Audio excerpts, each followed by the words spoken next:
Hi everybody, welcome back to our channel.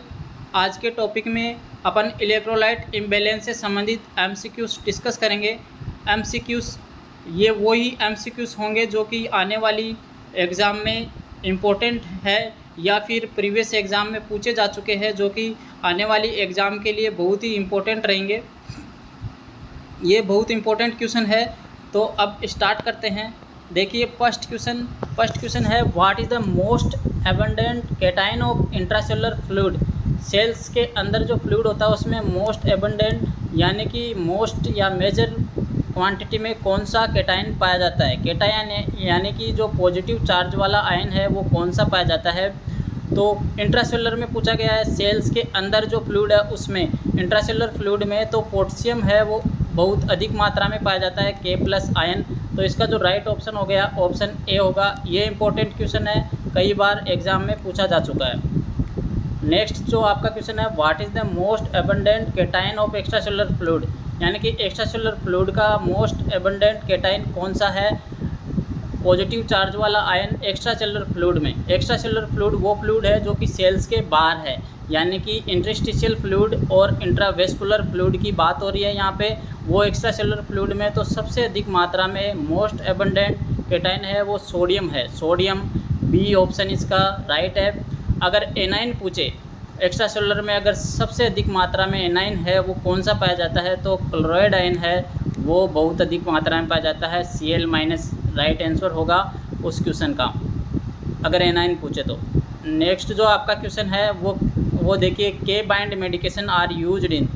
के bind medication किस में यूज़ की जाती है, कौन से इलेक्ट्रोलाइट इम्बैलेंस में यूज़ की जाती है, ये पूछा गया। तो के बाइंड क्या होती है, पोटेशियम को बाइंड करती है और पोटेशियम लेवल को अधिक होता है उसको कम करती है।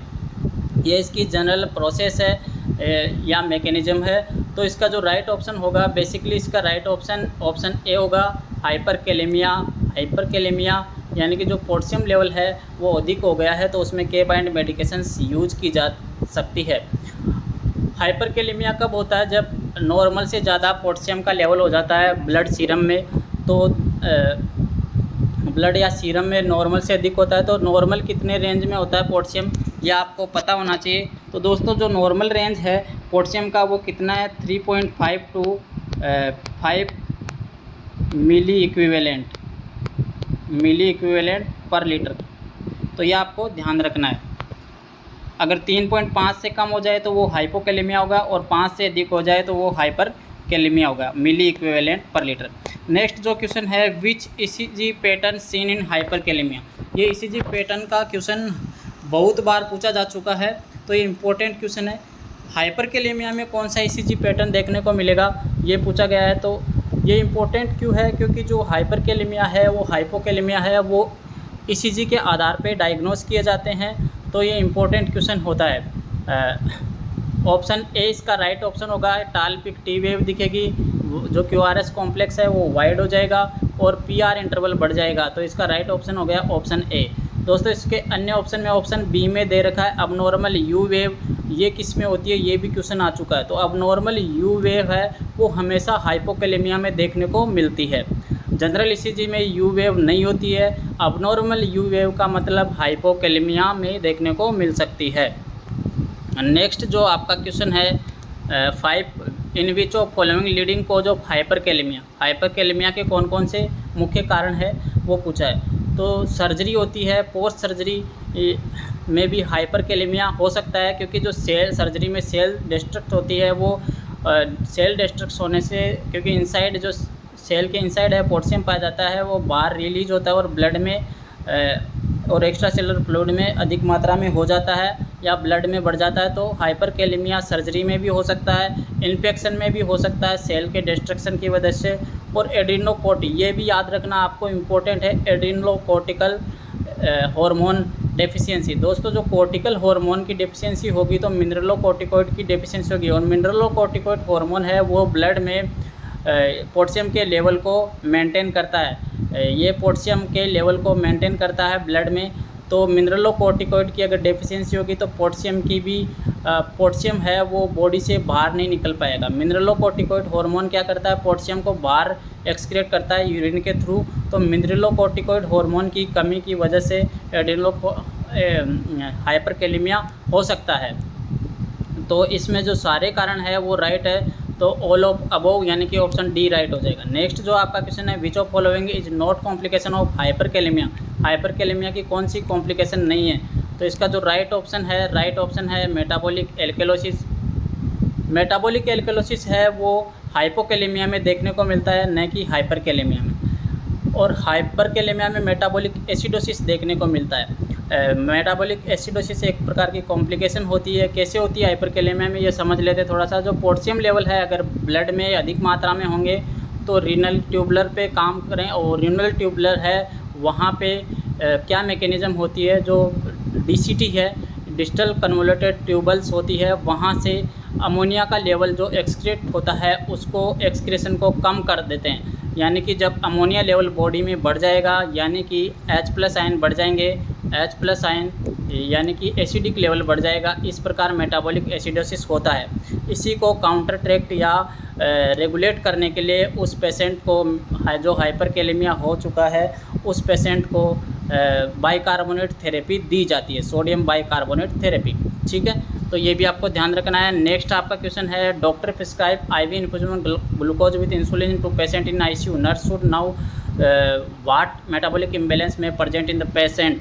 यानी कि जो कौन सी मेटाबॉलिक इम्बेलेंस की कंडीशन प्रेजेंट होगी ऐसे पेशेंट में जिसको कि इंसुलिन दिया जा रहा है, ग्लूकोज विद इंसुलिन। तो ध्यान रहे जो इंसुलिन है वो हाइपरकैलेमिया में दिया जाता है। क्यों दिया जाता है?